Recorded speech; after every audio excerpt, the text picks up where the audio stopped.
Salut les amis, j'espère que vous allez tous très bien, bienvenue sur ma chaîne YouTube. Je suis super content aujourd'hui de vous retrouver pour cette nouvelle vidéo, j'avais vraiment envie de vous la faire, ça va vraiment être un contenu à forte valeur ajoutée. Donc on va voir ensemble de A à Z, je tiens à le préciser, vraiment je vais te présenter dans ces vidéos tout ce que je sais sur la gestion de risque en propre firme, donc que ce soit la phase 1, la phase 2, mais aussi la phase 3, je t'avais déjà fait aussi une vidéo la semaine dernière, mais là je vais aussi t'en parler un petit peu dans cette vidéo parce que j'ai d'autres choses aussi à rajouter par rapport à ce sujet là. Donc je t'invite vraiment à porter attention à cette vidéo, à la regarder même plusieurs fois si tu le souhaites, si tu souhaites passer des examens propre firme, augmenter tes capitaux sous gestion, parce que ça va vraiment t'aider à passer que ce soit la phase 1, phase 2 et tenir en phase 3, c'est le plus important et le plus régulier possible. Encore une fois, maintenant tu as un petit peu l'habitude, n'hésite pas à prendre un stylo, un petit cahier pour prendre des notes et voilà, et revenir à tête reposée un peu plus tard dans le week-end. Et comme ça, ça t'aidera à interpréter encore mieux ce que je te raconte. Allez, c'est parti. Donc déjà, il faut savoir que concernant votre examen propre firme, il y a plusieurs choix en fonction de votre situation. Donc pour moi, il y a 4 facteurs à prendre en compte. Il y a d'abord votre niveau en trading, ensuite votre situation financière, plusieurs comptes propre firme sous gestion, premier compte propre firme. Donc c'est-à-dire que votre gestion de risque, elle va dépendre de ces 4 facteurs. Donc quel est votre niveau en trading? Quelle est votre situation financière? Est-ce que vous avez un ou plusieurs comptes propre firme ou alors vous n'en avez pas du tout? Est-ce que c'est votre premier compte propre firme? Donc en fonction des réponses de ces facteurs-là, on aura un risque qui sera différent. Et donc dans la suite de la vidéo, je vais t'expliquer en fonction de la situation dans laquelle tu te trouves, donc après à toi de voir par rapport à ta propre situation personnelle, ce qu'il faudrait à mon sens faire en termes de risque, ce qu'il faudrait être plus conservateur, plus agressif, comme ça pourra t'apporter un peu plus de précision. Donc par rapport à ces 4 facteurs, pour moi il y a 3 manières d'approcher ton examen. Donc il y a la première manière qui est conservateur, deuxième manière qui est pour moi la manière recommandée et la troisième manière qui est un peu plus agressive. Donc tout simplement pour le premier cas conservateur, pour moi c'est pour les personnes qui n'ont pas trop d'expérience ou alors que c'est leur premier compte propre firme ou qu'ils ont une situation financière qui est faible ou alors compliquée, qui ne peuvent pas se permettre par exemple de prendre 2-3 comptes 100 000 ou 2-3 comptes 50 000 facilement sans se poser beaucoup de questions. Donc pour ces personnes-là qui n'ont pas d'expérience et qui ont une situation financière qui est, je ne vais pas dire tendue, mais qui n'est pas non plus très développée, je leur conseillerais plutôt la manière conservateur. Donc après je vais t'expliquer dans la suite de la vidéo ce que ça consiste en termes de risque, etc. Ensuite on a recommandé. Pour moi la façon recommandée c'est pour les personnes qui ont une bonne expérience de trading, premier ou deuxième compte propre firme, qui en ont validé un, ou alors que c'est le premier mais qui ont quand même une bonne expérience, qui ont plusieurs années de pratique. Dans ce cas-là, je recommanderais plus ce type de risque et une situation financière qui peut être faible ou alors moyenne. Alors c'est vrai que c'est mieux que ce soit moyenne, mais même si la situation financière est faible, mais que la personne a une bonne expérience en trading, qu'elle a déjà passé un compte ou alors pas encore, je conseillerais l'option recommandée en termes de risque.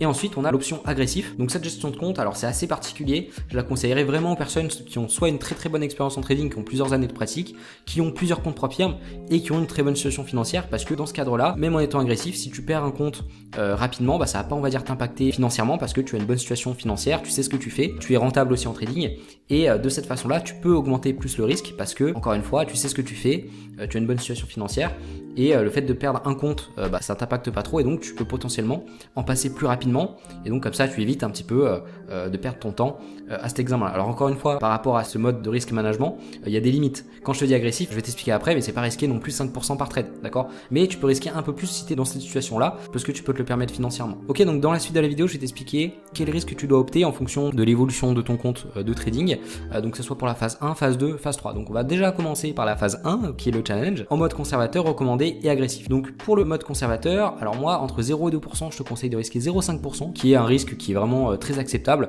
c'est-à-dire qu'il faut une vingtaine de trades d'affilée pour perdre ton compte, si tu as un drawdown de 10 par exemple. Si tu montes entre 2 et 5%, je recommande d'augmenter un petit peu le risque d'1%. Et si tu as plus de 5% au fur et à mesure de ton évolution, je te conseille de risquer 1,5%. Et si jamais tu en drawdown entre moins 2 et moins 10%, je te conseille quand même de rester à 0,5% parce que en soi, si tu es rentable sur une stratégie rentable, ça sert à rien non plus de baisser les risques à fond parce que ça va être beaucoup plus compliqué pour toi de remonter ce drawdown. Et puis si tu as une stratégie rentable, pour moi, tu ne devrais pas avoir 20 trades d'affilée perdants. C'est pas normal. Sauf après si tu as des ratios par exemple de 10 et que tu as un taux de réussite de 20%. Mais voilà, je recommanderais même pas ce type de stratégie. Mais après voilà, ça dépend de chacun, de sa stratégie, de ses statistiques, mais je vais t'en parler un peu plus après.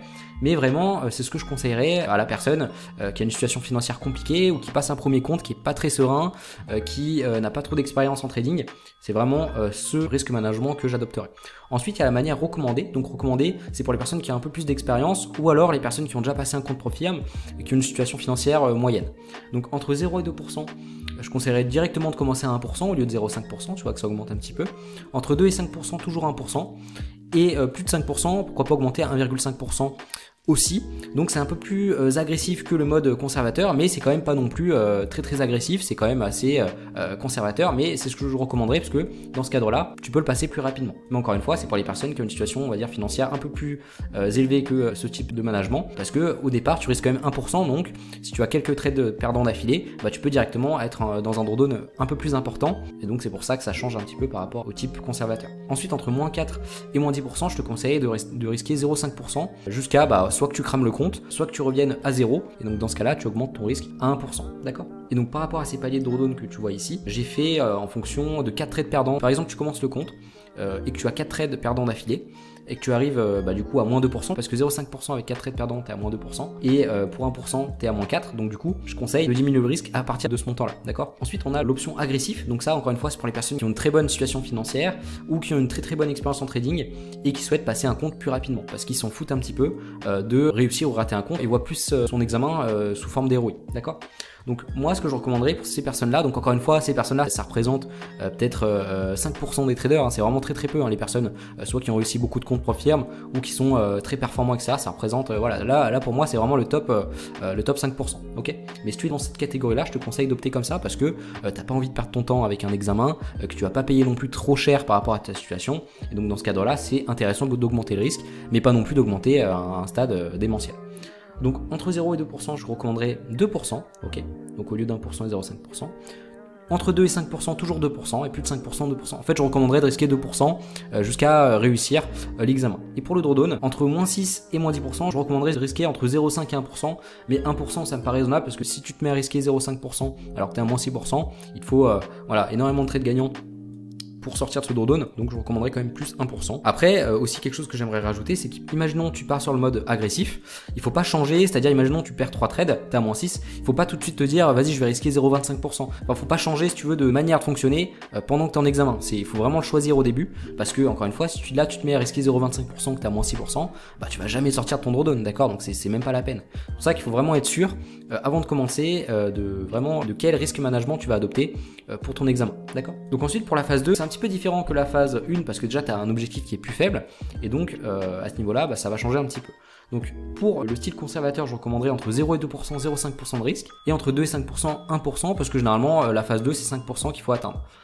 Et si tu en redonnes entre moins 2 et moins 10%, je recommanderais 0,5% de risque aussi pour cette façon de faire. D'accord? Pour le style recommandé, au lieu de risquer 0,5%, je risquais 1% et 1% aussi dans cette case-là, et aussi 0,5% entre moins 4 et moins 10%.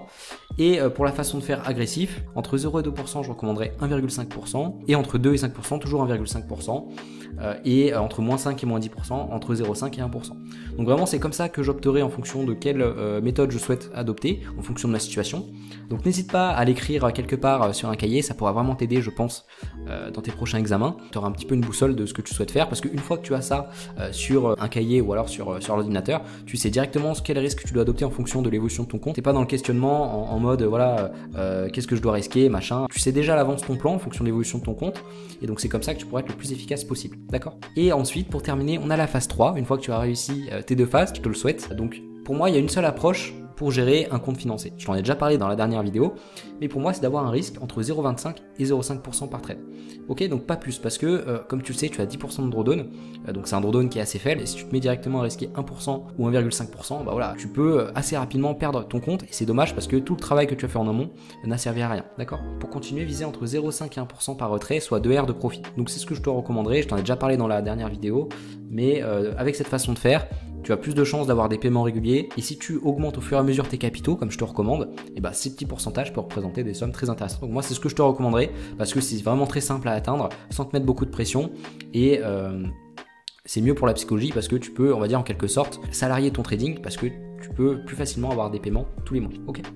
Et donc trader un autre compte Profirm en attendant, ou passer d'autres examens pour lever plus de fonds, c'est ce que je t'avais dit aussi dans la dernière vidéo. Il y a aussi quelque chose à comprendre qui est fondamental, c'est en fait la différence entre un examen et un compte financé. Pour moi, c'est pas du tout la même chose, ok? Donc comme je te le mets ici, la gestion de compte est complètement différente.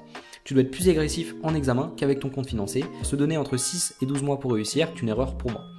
Donc pourquoi je te dis ça? Tout simplement parce que c'est vraiment deux façons de faire qui sont différentes. En examen, pour moi, il faut vraiment être plus focus sur la performance. Alors qu'en compte financé, c'est complètement différent. Il faut vraiment viser la régularité et être très conservateur avec son compte. Parce que dans le cadre d'un compte financé, c'est là que tu vas commencer à générer des revenus. Alors qu'un examen propre firme que tu passes, tu payes, mais tu n'es pas payé pour faire ton examen. D'accord? Donc dans ce cas-là, c'est bien d'augmenter un peu le risque en fonction de tes statistiques de trading. Donc pas non plus de faire n'importe quoi, mais comme je te dis, de t'adapter en fonction de ta situation. Mais en vrai, si tu as une bonne situation financière, que tu es très à l'aise avec ton trading, tu peux très bien passer ton examen avec le style agressif. Il y a des gens qui vont dire que tu augmentes ton risque, que tu es un gambler, mais en vrai, si ça correspond à tes data trading, que tu as peu de trades perdants d'affilée sur ton backtesting, tu peux très bien opter pour ce type de trading agressif. Okay, ce que je recommande pas, c'est vraiment, imaginons tu commences ton compte propre firme, tu risques 0,25% par trade. Pour moi, c'est trop peu.